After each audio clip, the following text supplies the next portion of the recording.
funny. Today's vlog is something that I've been kind of mentioning on Facebook or in my last couple of videos, kind of giving you guys an update about Man-Cat, and this is also kind of a little bit of a paranormal thing, or I guess I'm going to end up talking about paranormal type stuff because I feel like I owe you guys an update and just kind of telling you what's going on. Unfortunately, Man-Cat has been gone now for, it's gonna be a month this Friday, because it was kind of like in between a Friday and a Saturday when he disappeared. And like I told you guys, he was really, really old. So, I mean, I don't know. I was always trying to remain hopeful, especially with a lot of the stories that you guys were telling me about how you had older cats and they ended up coming back. I kind of always had a bad feeling about it, like all along, and I was like, this is kind of weird. Never, even when he was like a younger cat and he would like go on like boy cat adventures, he would never be gone for 3 weeks at a time. Basically, at this point, including things that I've been experiencing, I have kind of lost all hope that Man-Cat is returning alive. However, some crazy weird things have been happening. Cat things. You guys tell me down below. I know a couple of you who have seen me comment about this on Facebook and stuff. Y'all have said y'all have had similar experiences after one of your beloved pets has passed. So, I don't know. I've never really had that many, like, I guess, paranormal animal type things. My ex-boyfriend had a cat that died, and I swear I saw that cat a couple times in his house, like, you know, out of the corner of my eye or something, but it was never something I was sure about. But this, I'm pretty sure about. It's incredibly weird. This started happening, I would have to say, about a week and a half after Man-Cat disappeared, and I was on the phone super late at night, well, super late in Texas, with my friend Kat here on YouTube, and, you know, so it was like a week and a half, so I was still, like, kind of holding out, like, a thread of hope that he may be returning, and even though he was an outdoor cat, mostly he spent all his time on the porch, and he loved to eat. He was really lean, but he ate like, I don't know, 4 or 5 times a day. And then he would always want the little cat treats that tasted like salmon and stuff like that. And he could hear me moving around in the house, and I have screens on the front of my house, like mesh screens. So a lot of times if I was up late in the middle of the night, you know, like on the phone or just walking around in my house, and Ichabod heard me outside, he'd want cat treats. So he would scratch on the mesh screen to let me know, like, hey, come give me some food. And I freaked out the first time that this happened because I was on the phone and I heard like cat scratching at the front windowsill, and I literally like ran outside of my house because I thought he'd came back and he was like super hungry or something like that. And like, nowhere to be found. And I even posted a status about this on Facebook. I was like, okay, like, there's either some creepy person scratching outside of my house or Man-Cat has returned. And I went out and there was like no sign of him. I looked everywhere, and you know, if it was him, like, that's what he did when he wanted treats, so he wouldn't just like scratch there and then leave. So that was like the first occurrence, was like phantom cat scratching. And I mean, it's a really distinctive sound, and I don't have any plants or anything like anywhere near the screen, so like if a wind came, it's just, you know, it's like blank space for 4 feet or so. So the other thing that keeps happening, because, you know, he would kind of just pad around in the front lawn, like if I went to go get food and came back, like, you know, you hear the sound of like his cat feet like crunching in the grass, or like if I go outside to take a picture of my shoes or something, it's like cat feet, and I swear I hear the sound of cat feet behind me, like cat feet padding on the grass. It's the weirdest thing, and I just keep looking around. It's like totally psyching me out because I'm like, Man-Cat? And it's like nothing, like no animals, no people, nothing falling from the sky to replicate this sound. Basically, like, those are the same things that keep happening over and over again now. It's like, I'll hear scratching, sometimes it's really faint, and I'll hear, like, the sound of what sounds like him walking in the grass behind me. 2 nights ago now, I was staying up and I was editing a video, and it was the loudest scratching on my bedroom window where the mesh screen is. And it was just like, it literally sounded like him. But I don't know, like, is it bad that I stopped running outside? I mean, I kind of did. I mean, this has been happening like over and over again. So I just feel like he's faking me out every single time. And I feel like he's there. I always see things out of the corner of my eye, and I'm like, man cat? And like, it's like, I don't know. I enjoy it, but at the same time, it's really heartbreaking because like I keep getting my hopes up. But I don't know, I guess, I don't know. I'm kind of like adapting to this new like ghost cat presence, I guess. I really miss like having a cat. It's sad. I feel lonely now without a cat, but I think it's too early for me to like adopt another cat. I don't think it would ever be the same. I don't know if I'm ever going to get another cat, true story, but I did have a dream that Ichabod came back, but it's so weird because he was there and it was like he was alive, but he was sleeping, but he brought like a kitten with him. And I was like, are you trying to tell me something? The other thing is just like basic paranormal videos, and I know a lot of you guys have really been missing them, and I'm sorry about that.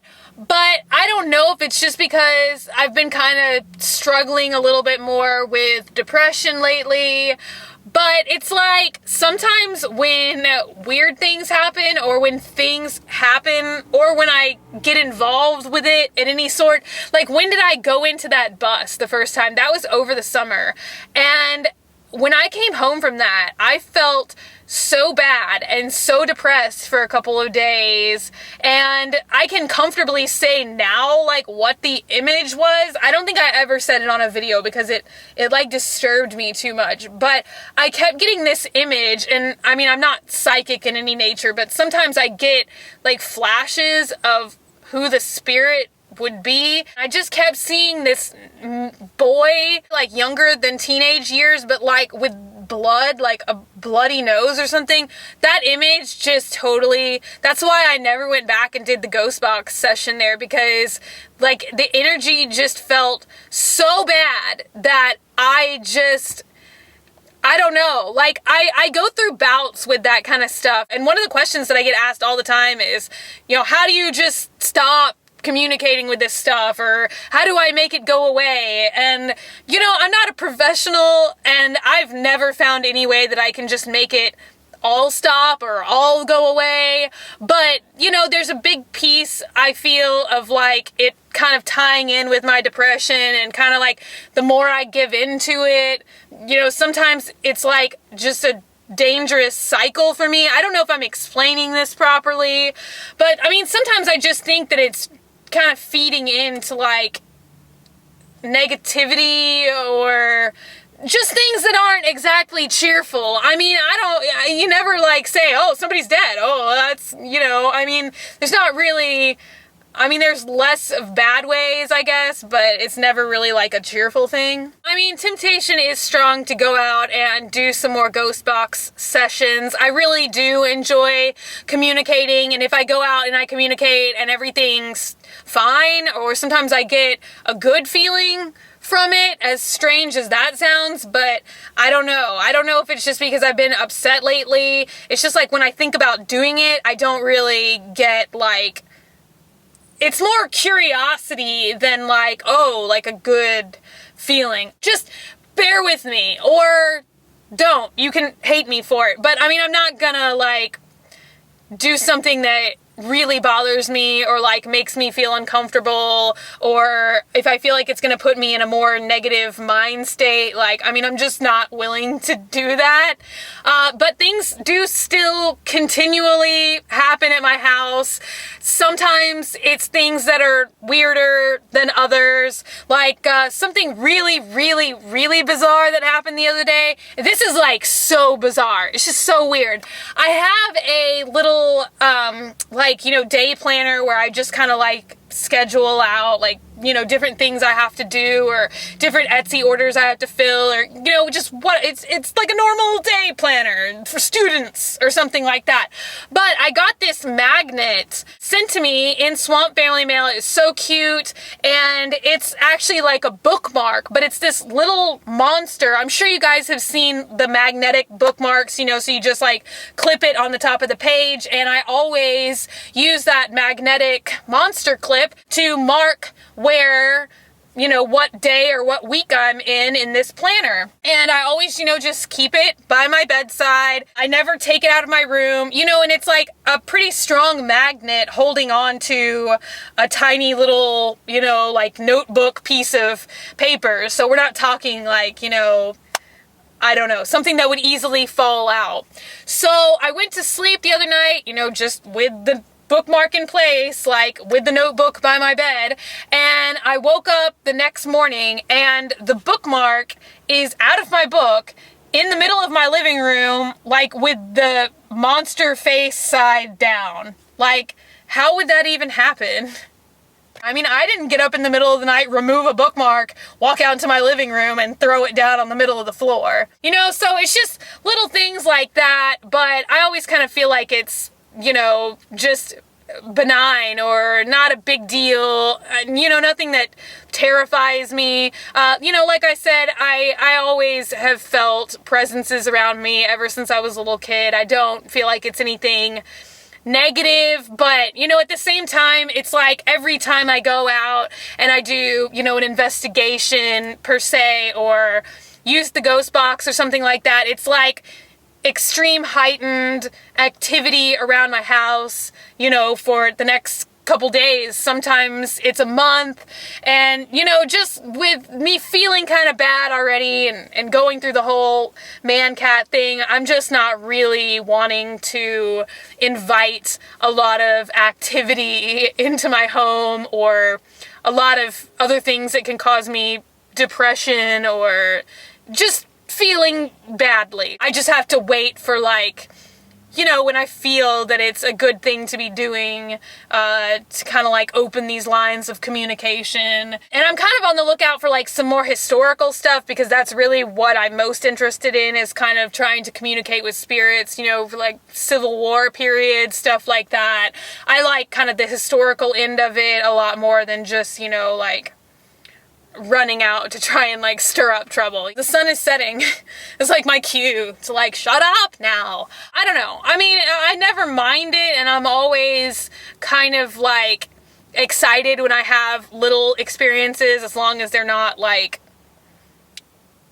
too negative. I don't know. That whole bus thing was just, I was gonna get back into doing it, and then like that was just like a really kind of negative experience when I came home, and then I was just kind of like, I don't know if I'm ready for this right now. It's just like weird little things, like, you know, falling asleep with like phone charger or something in my bed, and then I wake up and it's like clear across the other side of my room or something like that. You know, so it's little things like that, and that constantly happens. But I mean, I don't know. I don't feel like that's enough to like just come and run on my channel and be like, my door just opened, you know, like, I don't know, like, would people care about that? Like, I think like once I've said that once, like about, you know, my door knob jiggling, or like the door opening or shutting. My pantry door opens and closes all the time. I close it every night when I go to bed, and like 9 times out of 10 it's open when I wake up in the morning. But, you know, I don't know. I mean, I don't like run up here and tell you guys like every time a door opens. I just basically wanted to tell you guys the ghost man-cat story, because I thought that would interest you guys, and I know a lot of y'all were wanting an update about man-cat, and I certainly appreciate all the support and everybody who's been checking in on me and asking about him. It's been, you know, obviously not a picnic. I'm still really sad about it every day, but I mean, I guess I can be comforted that there's now ghost man-cat. I guess that concludes this vlog, and I hope you guys kind of enjoy it. Did I say anything enjoyable? I don't know. If you want, take a minute to subscribe. Leave me a comment down below if you've had paranormal pet experiences. I would love to hear you know, how your animals have manifested for you, granted that they have. You can like me on Facebook if you want, facebook.com/graveyardgirl, or you can follow me on Twitter, Tumblr, or Instagram @graveyardgirl, and I will see you guys later. Bye.